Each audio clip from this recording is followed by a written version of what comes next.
야고보서 4장 13절부터 17절까지 말씀을 가지고 허탄한 자랑이라는 제목으로 이렇게 말씀을 전하도록 하겠습니다.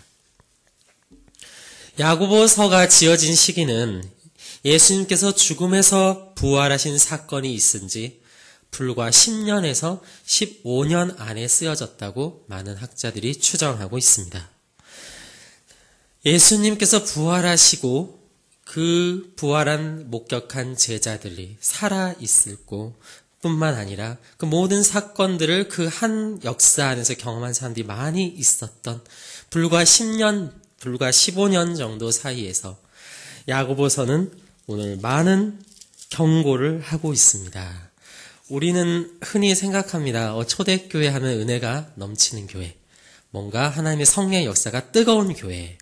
자, 그런데 오늘 야고보서를 보아하니 그러한 초대교회에도 여전히 문제들이 있었다라는 것을 우리가 보게 된다는 것입니다. 이것이 우리의 기본적인 우리가 죄인의 속성을 갖고 있기 때문에 또 우리 교인들, 교회도 이게 믿는 자들도 있지만 믿지 않는 자들, 거듭난 자들과 거듭나지 않은 자들이 함께 공존하기 때문에 이러한 문제는 지금만 있었던 것이 아니라 불과 예수님이 부활하신 지 몇 년 안 되는 지금 이 시기에도 동일하게 존재했다라는 것입니다. 자, 야고보서에서 특히 강조하는 것은 무엇이죠? 야고보서에서 특히 강조하는 것은 여러분 이 당시에 이미 아까도 말씀드렸지만 10년하고 15년 정도밖에 되지 않아요. 예수님이 부활하신 지. 그러니까 그 복음의 사건들을 다들 목격하고 그 예수님의 십자가의 죽으심을 목격한 사람들, 그 예수님의 가르침을 직접 들은 사람들이 아주 많이 있었을 거라는 것이죠. 자, 이런 복음에 대해서 지식적으로 알고 있는 그 사건들에 대해서 지식적으로 알고 있었던 그들에게 지금 야고보서의 관심은 그 진리가 어떻게 우리 안에서 있다. 실천이 있는 것. 지금 불과 몇 년 사이에 예수님의 부활을 목격하고 그분의 말씀을 들었고 예수님이 하신 일이 무엇인지 그분의 십자가의 죽음이 무엇인지를 똑똑히 본 사람들에게 이 사도 야고보는 지금 참된 믿음이 무엇인가에 대해서 말하고 있다는 것입니다. 이러한 참된 믿음에 대해서 가장 잘 보여주는 구절 중 하나가 바로 야고보서 2장 19절부터 20절 사이에 있는 내용인데요. 우리 한번 그 부분을 함께 살펴봤으면 좋겠습니다. 야고보서 2장 19절에서부터 20절 우리 함께 한번 읽어보겠습니다. 하나, 둘, 셋. 내가 하나님은 귀신들도 믿고 떠느니라. 아, 허탄한 사람아, 행함이 없는 믿음이 헛것인 줄을 알고자 하느냐. 지금 야고보는 믿음이란 게 무엇인지에 대해서 지금 열심히 설명하고 있습니다. 자, 야고보서는 지금 여기서 그저 머리로 알고 있는 그 사건을 목격해서 그냥 그 지식적으로 그 사실들을 알고 있는 그들의 믿음에 대해서 이렇게 경고하고 비판하고 있습니다. 그것은 뭡니까? 귀신들도 하나님이 한 분이신 줄을 믿고 떤다는 것입니다. 성경에 써 있는 내용입니다. 귀신들도 믿고 떠느니라. 자, 귀신들의 사복음서를 보니까 정말 그렇죠. 예수님을 봤을 때 당신 하나님의 아들입니다. 이렇게 고백을 합니다. 그리고 그분 앞에서 떨며 두려워했습니다. 자, 그렇다면 이러한 귀신들의 믿음과 우리가 가진 참된 믿음의 차이점은 도대체 무엇인가? 이것이 지금 야고보가 말하려는 논점이라는 거죠.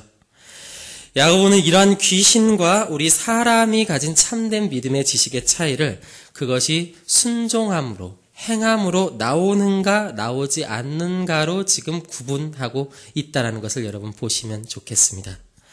자, 귀신들의 입장을 한번 먼저 살펴보겠습니다. 그들은 예수님께서 하나님의 아들이신 것을 알고 있습니다. 그러면서도 그들은 여전히 악을 멈추지 않습니다. 그들은 여전히 자신의 욕심을 채우는데 급급하고 하나님께 순종하고자 하지 않으며 어떻게든 당시 그 상황을 노면해 보려고 하는데 바쁘다는 거죠. 이게 이제 사복음서에 나오는 내용들이죠. 이것이 사탄의 속성입니다. 당장 자기가 받을 처벌이 두렵고 받아야 될 사회적 불이익이 두려워서 어떻게든 그 상황을 모면해 보려고 하지만 그 상황만 벗어나면 또다시 악을 행하는 이 시대의 악한 이들은 정확히 이런 사단의 속성을 현대에 재현해내고 있는 것이죠. 그렇지만 참된 믿음은 여러분 다르다는 것입니다. 참된 믿음은 그 마음과 뜻을 돌이켜 하나님께 순종하는 데까지 나아갑니다. 그래서 야고보서 2장 22절은 이러한 믿음의 속성에 대해서 이렇게 정의하고 있습니다. 믿음이 그의 행함과 함께 일하고 행함으로 믿음이 온전하게 되느니라. 아멘. 야고보는 이러한 믿음과 행위가 하나라는 것을 몸과 영혼의 관계로 지금 비유하고 있는데요. 우리는 몸과 영혼은 한 사람이라는 사람을 나타낼 때 뗄래야 뗄 수 없는 관계입니다. 영혼이 없다면 제 아무리 우리의 몸이 온전하게 보존되어 있다고 할지라도 그건 그냥 미라, 그냥 시체지요. 그냥 죽은 자 시체입니다. 그런데 지금 야고보서는 참된 믿음이 마치 그와 같다라고 지금 은유하고 있습니다. 그러니까 나는 예수님을 믿는다. 나는 참된 하나님의 자녀다. 라고 제 아무리 자기가 주장하고 아무리 말한다고 해도 그 믿음에 순종함이란 결과가 따라오지 않는다면 그것은 죽은 시체와 다름없는 것이라는 것이죠. 영혼이 없는 몸과 같다라는 것입니다. 다 성경에 나온 얘기입니다. 네, 몸이 영혼이 개념적으로 구분이 돼요. 몸과 영혼은 우리가 개념적으로 구분할 수 있습니다. 이건 몸, 이건 영혼. 누구나 다 거기에 대한 개념을 갖고 있어요. 그렇지만 그게 실상은 하나죠? 그걸 뗄래야 뗄 수가 없죠? 마찬가지로 믿음과 행위도 구분할 수 있습니다. 이것은 믿음, 이건 행위. 그래, 이건 믿음이고 이건 행위지. 그렇지만 그건 구분은 되지만 사실상 우리 안에선 하나인 것이죠. 사실상 이것을 통해서 우리는 또한 하나님의 계획을 알 수가 있습니다. 성경에서 계속 반복하는 사건이 무엇이죠? 하나님께서 우리를 구원하신 목적에 대해서 성경은 끊임없이 반복해서 말하고 있습니다. 자, 하나님께서 우리를 구원하시고자 하신 것은 우리가 빛이 되게 하려고 하셨습니다. 하나님이 우리를 구원하신 것은 우리가 하나님을 찬양하는 존재가 되게 하려고 하나님은 우리를 구원하셨죠. 하나님이 우리를 구원하신 것은 우리를 참된 제자가 되게 하려고 하나님은 구원하셨습니다. 하나님은 우리를 아들이 되게 하기 위해서, 성전이 되게 하기 위해서, 무엇보다 그 예수님을 닮게 하기 위해서 하나님은 우리를 택하시고 구원하셨다라는 거죠. 결국 우리에게 이런 사탄이나 귀신적 속성의 믿음, 그냥 그런 표면적인 믿음이 아니라 진정한 믿음, 즉 구원받을 만한 믿음이 있다면 그 믿음은 이러한 하나님의 계획을 이루는 데까지 반드시 이끄십니다. 왜냐하면 시작하신 이가 하나님이시기 때문에 그분은 전능하신 분이기 때문에 그 시작한 것을 결코 멈추고 실패하는 일 없이 이루실 것이기 때문에 그렇다는 것이죠. 결국 내가 구원받았다라는 사실은 내가 제자가 될 것이라는 사실을 포함하는 것입니다. 결국 내가 구원을 받았다는 것은 제가 빛이 될 것이라는 사실을 당연히 전능하신 하나님의 계획 안에서 포함하는 것입니다.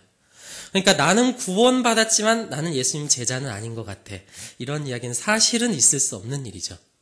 나는 믿음은 있지만 아직은 육적인 크리스찬이야. 요즘 이런 얘기가 이제 유행하는데 이런 말은 하나님의 계획은 불완전해 라고 하는 판단하는 것과 똑같은 얘기라는 것을 여러분 명심하셨으면 좋겠습니다. 자, 이 얘기는 이런 얘기랑 똑같습니다. 하나님은 계획은 하셨지만 내게도 믿음도 주셨어. 나는 구원받을 확신이 있어. 난 천국에 갈 거야. 그런데 하나님은 그런 믿음은 나에게 주셨지만 하나님은 능력이 부족하셔서 지혜가 없으셔서 아무리 지나도 나를 거룩하게 만들지 못해 라고 하나님께 얘기하는 것과 같다라는 사실을 여러분 꼭 기억하셨으면 좋겠습니다. 여러분, 우리가 믿음이 있다고 얘기하면서 동시에 끊임없이 지속적으로 불순종하는 모습을 보인다면 우리가 하나 예수 그리스도를 닮아가는 모습이 우리 인생 가운데 펼쳐지지 않는다면 그것은 내 인생을 통해서 우리는 이렇게 하나님께 말하고 있는 거예요. 하나님은 능력이 없으신 분입니다. 하나님은 무계획적이십니다. 라고 말하는 것과 같다라는 것입니다. 그래서 야고보서가 이처럼 행위를 지금 강조하고 있는 것은 우리가 믿음이 있다고 하면서 자꾸 교만해지는 우리를 지금 경고하시는 거예요. 나는 믿음이 있기 때문에 무조건 구원이야.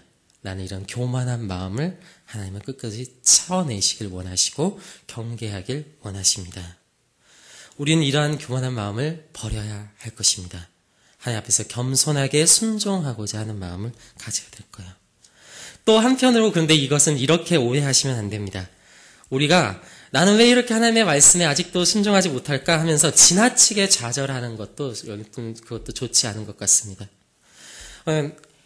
행위는 어디에서 나오는 것이죠? 우리가 행위를 했기 때문에 구원을 받는 것입니까? 아닙니다. 행위는 우리가 구원받았다라는 결과로서 나타나는 것이죠. 그렇다면 그 구원은 어디에서 나오는 것입니까? 구원은 믿음에서 나오는 것입니다. 자, 그럼 내 그 믿음은 또한 어디에서 나왔습니까? 내가 믿기로 결단을 했다는 그 사실은 하나님이 내게 그러한 은혜를 주셨고 그 은혜의 선물을 주셨다라는 것을 당연히 포함하는 것입니다. 결국 우리가 해야 할 바는 무엇입니까? 그 하나님의 주권을 인정하고 내가 해야 할 바를 최선을 다해서 감당하는 그런 자세가 필요하다는 것입니다. 그렇게 생각해 봅니다. 우리가 100% 온전하게 하나님께 순종할 수 있다면 하나님의 은혜는 필요 없겠죠. 예수님이 굳이 죽지 않으셔도 됩니다. 내가 할 수 있었다면. 그러나 우리는 할 수 없었고 우리는 죄인이었고 예수님은 우리를 고치시기 위해서 우리를 구원하시기 위해서 십자가의 사랑으로 이렇게 죽으시고 부활하신 것입니다. 결국 우리가 해야 할 바는 무엇이냐면 우리는 겸손하게 그 하나님의 주권을 인정함 가운데 나의 위치를 알고 내 그릇을 알고 그 안에서 최선을 다해 하나님의 말씀 안에서 살아가려고 하는 우리의 마음. 오늘 야고보서는 그거를 사실은 말하고 있다는 것이죠. 그게 하나님께서 바라시는 우리의 위치라는 것입니다. 우리는 우리의 작음과 약함을 통해서 하나님의 크심을 알고 그 크심을 알므로써 구원을 이뤄가는 그러한 차원에 있다라는 것이죠. 요즘 어떠한 그 사람들이 이 구원에 대해서 굉장히 다양한 견해들을 얘기합니다. 왜냐하면 기존 우리가 구원에 대해서 이 성경에 말하는 대로 제대로 이렇게 가르쳐주지 못했기 때문에 많은 사람들이 구원에 대해서 정말 다양한 견해들을 가지고 있어요. 그렇지, 어떤 사람들은 구원받은 사람들도 죄를 지을 수는 있지만 구원받은 자들은 자신의 죄를 하나님께 참되게 회개하는 자들이기 때문에 고의로 습관적으로 죄를 지을 수 없다라고 얘기합니다. 고의로 습관적으로 죄를 짓는 모습은 그 자체로 구원받지 못했다, 거듭나지 못했다라는 증거로 보는 견해를 가진 사람들이 요즘 많이 있습니다. 인터넷과 방송에 이제 많이 있는데 그럴듯한 주장입니다. 고의로 습관적으로 죄를 계속 짓는 건 구원받지 못하는 증거다. 여러분, 그렇지만 이것은 죄를 굉장히 좁게 보기 때문에 사실 얘기할 수 있는 것 같아요. 오늘 야고보서 본문을 보면 죄에 대해서 한 가지 새로운 견해, 우리가 원래 적혀 있는 견해인데 이렇게 17절 한번 우리 함께 읽어봤으면 좋겠습니다. 17절 한번 다 같이 읽어보겠습니다. 하나, 둘, 셋. 그러므로 사람이 선을 행할 줄 알고도 행하지 아니하면 죄니라. 아멘. 그렇습니다.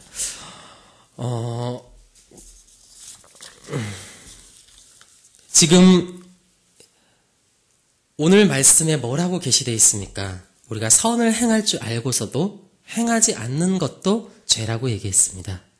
우리가 뭔가를 하지 말아야 될 것을 하는 것도 죄지만 해야 하는 것을 안 하는 것도 죄라는 것입니다. 자, 그럼 그런 관점에서 봤을 때 사실상 우리는 이 죄의 사실에서 사실 완전히 벗어날 수는 없다라는 것을 우리가 알 수 있습니다. 일례로 우린 누구나 성경을 통해서 기도를 쉬지 않아야 된다라는 사실 누구나 알고 있습니다.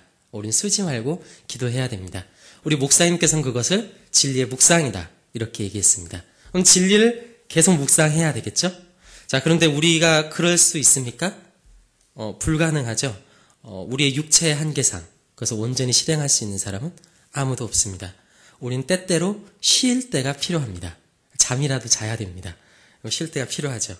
결국 우리가 기도하지 않는 순간에 우리는 자의적인 선택, 우리의 자유의지를 가지고 선택을 하는데 기도하는 것 대신 다른 생각을 하는 것을 선택한 거죠. 기도하지 않는 순간에 내가 선택한 겁니다. 고의로 선택한 거죠. 그렇게 되면 우리는 고의로 기도를 쉬는 죄를 습관적으로 범하고 있는 것인데 그러면 우리에게 구원이 없습니까? 그것은 아니라는 거죠. 결국은 이러한 사상들, 우리가 습관적인 죄를 짓는 사람들은 구원받지 못한 증거다. 이런 것들은 여러분 굉장히 현혹되시면 안 됩니다. 그것은 새로운 율법주의에 불과한 것이고 우리는 그것들을 명확하게 거부할 수 있어야 된다는 거죠. 물론 우리는 끊임없이 죄를 끊으려고 노력해야 합니다. 그리고 행함이 나타나도록 우리가 끊임없이 노력해야 할 것입니다. 그렇지만 그러한 행위의 모양을 가지고 사람들을 판단하고 정죄하는 것은 옳지 못한 행위라고 여러분 우리는 믿어야 할 것입니다. 오늘 본문은 이러한 행위와 믿음의 관계에 대해서 계속 얘기하는데요. 특별히 교회 안에 있는 그리스도인 사업가들을 향해서 그들의 교만함을 경고하고 있습니다. 그들은 여기서 말하고 있는 지금 본문에서 말하는 사람들은 어떤 사업의 계획을 가진 사람들이었어요. 그래서 어디에서 어떻게 사업을 할 건지, 큰 돈을 만지게 될 것인지에 대해서 어떤 사업을 해야 이익을 많이 얻을 건지에 대해서 교회 안에서 이렇게 자랑하고 말했던 사람들이 이 야고보서의 이 교회에 있었던 것 같습니다. 그래서 13절에 보면 이렇게 말하고 있죠. 들으라 너희 중에 말하기를 오늘이라 내일이나 우리가 어떤 도시에 가서 거기서 1년을 머물며 장사하여 이익을 보리라 하는 자들아. 지금 그러한 자들을 향해서 지금 야고보는 얘기하고 있죠. 아마도 많은 그리스도인들이 이러한 자신의 사업적인 계획과 거기에 대한 자랑들, 자기의 선견 지명들을 이렇게 자랑하는 사람들이 있었던 것 같습니다. 또 한편으론 교회 안에서 그들이 그런 자랑을 할 때 그런 것들을 부러운 시선으로 바라보는 사람들 또한 동시에 존재했던 것 같습니다. 교회 안에서 그런 것들을 자랑하고 하나님의 뜻과 그분의 말씀에 대한 교제보다는 사업에 대한 정보 같은 세상적인 이야기들을 주고받으면서 교제하는 일들이 교회 안에 일어났던 것 같습니다. 그래서 그들의 관심은 오늘 어디에 있었습니까? 하나님 나라에 있지 않고 어떻게 세상에서 이익을 많이 남길지에 관심이 있었다는 것입니다. 그래서 오늘 야고보서는 그런 자들에게 이렇게 서두를 던지고 있는 거죠. 오늘이나 내일이나 우리가 어떤 도시에 가서 거기서 1년을 머물며 장사하여 이익을 보리라 하는 자들아. 네. 야고보서는 이러한 그들의 자랑을 가리켜서 허탄한 자랑이라고 말하고 있습니다. 왜냐하면 그들은 내일 일을 알지 못하기 때문이죠. 사업가들이 아무리 이익을 많이 낸다고 한즉 그들의 내일에 어떤 일들이 찾아올지 아무도 알 수 없습니다. 당장 내일 죽음이 찾아오게 된다면 돈 많은 것이 무슨 자랑이 될 수 있을까요? 그래서 이것은 허탄한 자랑이 되는 거죠. 우리의 생명이 마치 안개와 같습니다. 방금 있다가도 언제 그러냐는 듯이 쉽게 없어질 수 있다는 거죠. 우리의 생명도 마치 방금까지 있는 것처럼 보이다가도 언제 그랬냐는 듯이 없어지는 것이 우리의 생명입니다. 방금까지는 자는 것 같았습니다. 그런데 어느새 사망으로 옮겨지는 거죠. 그렇게 가는 게 우리의 인생이란 것입니다. 오늘 야고보는 그러한 허탄한 자랑들, 교회 안에 퍼지는 것을 경계했습니다. 그저 세상적인 이야기와 그러한 교제로 교회의 세속적인 이야기들이 가득 차게 되는 것을 그냥 가만히 두고 보길 원하지 않았다는 것이죠. 인생은 짧습니다. 시간은 굉장히 귀중한 것입니다. 우리 모두에게 하나님은 24시간이라는 선물을 주셨죠. 그것을 천년 만년 지속될 것처럼 허탄한 말과 자랑으로 흘려버리는 것을 하나님은 원하시지 않는다는 것입니다. 그래서 야고보서는 여기에 대해서 분명하게 이렇게 경고합니다. 16절이죠. 이제도 너희가 허탄한 자랑을 하니 그러한 자랑은 다 악한 것이다. 여러분, 이러한 얘기들이 우리 교회 안에서도 우리의 교제함 가운데서도 지나치게 퍼지는 것을 우리들은 경계해야 할 것입니다. 물론 우리가 세상 사는 이야기들도 때론 해야 합니다. 세상 사는 이야기들도 중요합니다. 우리가 이 세상 속을 살아가고 있기 때문에 아예 하지 말라는 이야기가 아닙니다. 야고보는 여기에 대해서 되게 지혜로운 답변을 주는데 그것이 15절의 말씀입니다. 우리 15절 말씀 한번 함께 읽어볼까요? 하나, 둘, 셋. 너희가 도리어 말하기를 주의 뜻이면 우리가 살기도 하고 이것이나 저것을 하리나 할 것이거늘. 개역 개정 번역이 조금 어렵게 돼 있어서요. 제가 다른 헬라어를 직역한 거를 한번 찾아봤습니다. 이렇게 제가 쉽게 다시 한번 말씀드리고 싶네요. 이렇게 적혀 있습니다. 15절 내용. 여러분은 그렇게 말하는 대신에 만일 여호와께서 원하시면 우리가 살면서 이것도 하고 저것도 할 것이다 라고 말해야 할 것입니다. 무슨 말인지 아시겠죠? 그럼 크리스찬들도 삶을 나눕니다. 우리 크리스찬들도 우리 믿음이 있는 사람들도 우리가 세상에서 어떻게 살고 있는지를 나눠요. 그런데 관심사가 다른 겁니다. 세상에 속한 사람들은 어떻게 해야 더 큰 이익을 낼 수 있을까에 관심이 있습니다. 그래서 어디가 더 잘 가르치나? 어디 땅값이 오르지? 이런 데에 관심이 있는 거죠. 그러한 정보가 굉장히 중요한 정보인 것처럼 서로 공유하고 비밀스럽게 나눈다라는 거죠. 자, 그런데 크리스찬은 삶을 나눌 때 이런 살아가는 인생의 이야기를 물론 나누지만 그들의 관심은 하나님께서 우리 가운데 어떻게 일하셨는지에 대한 간증으로 나오는 것입니다. 또한 우리가 살아가게 되면서 어떤 게 하나님께서 원하시는 것이고 어떤 것이 하나님께서 원하시지 않는 것인지에 대해서 분별하는 이런 내용들, 그런 것들을 나누기 위해서 우리는 교제한다라는 것이죠. 그래서 우리들은 그러한 지혜를 나누기 위해 서로 교제하는 것입니다. 우리 스스로는 분별하기 어려운 삶의 문제들이 때론 있습니다. 이게 맞을까? 저게 맞을까? 그런 삶의 어려운 문제들 중 어떤 게 하나님의 뜻에 합당할지를 서로 묻고 나누기 위해서 우리는 세상의 이야기들을 꺼내놓고 그 안에서 어떤 것이 하나님의 뜻인지를 우리가 서로 간에 나눠갈 때 그것은 야고보서가 원하는 참된 교제라는 것이죠. 그래서 우리는 더 이상 세상의 이익에 대해서 말하기보다는 만일 여호와께서 원하시면 우리가 살면서 이것도 하고 저것도 할 것이다 라고 서로 말하고 그것들을 나누고 서로 간에 질문하기도 하고 그런 것에 답변을 듣고 그렇게 우리 안에 은혜가 풍성해져 가는 것입니다. 결국 이러한 교제가 살아나게 될 때 우리 안에 참된 하나님의 은혜가 더욱 불이 붙게 되는 것입니다. 이러한 모임들이 일어날 때 비로소 교회는 하나님의 은혜로 충만해져 가는 것이죠. 우리는 그런 것들을 나눈다는 것입니다. 그러한 삶을 나누는 것이에요. 이익을 구하기 위해서가 아니라. 마지막 17절을 봅니다. 그러므로 사람이 선을 행할 줄 알고도 행하지 아니하면 죄니라. 여러분 아까 제가 읽어드렸던 구절입니다. 사람이 그렇습니다. 우리가 행해야 할 것을 우리는 알고 있습니다. 오늘 말씀을 통해서 우리는 끊임없이 어떻게 사는 것이 그리스도를 위해서 사는 것인지 어떻게 하는 것이 하나님께서 원하시는 것인지 우리는 끊임없이 성경을 통해서 듣고 있습니다. 오늘 야고보는 다시 한번 강조합니다. 그것을 순종하는 데까지 우리가 해야 한다. 그것을 하지 않고 우리가 그것들을 생각지도 않고 그것들에 대해서 고민해보지 않는 것은 죄다 라고 얘기하는 것입니다. 우리 가운데 정말 이러한 일들이 일어났으면 좋겠습니다. 오늘 이 야고보서의 경고를 우리가 달게 듣고 그 안에서 정말 우리가 어떻게 하면 하나님의 은혜가 풍성한 우리의 모임이 될 것인가. 정말 그래서 우리가 세상적인 이런 그저 어떻게 하면 우리가 더 큰 이득을 보고 어떻게 해야 우리가 더 뜨고 어떻게 해야 더 성공할까 이러한 것들이 우리의 교제 가운데 나눠지는 것이 아니라 그러한 오늘 사업가들을 통해서 얘기하죠. 오늘날 우리들에게 말씀하시는 것입니다.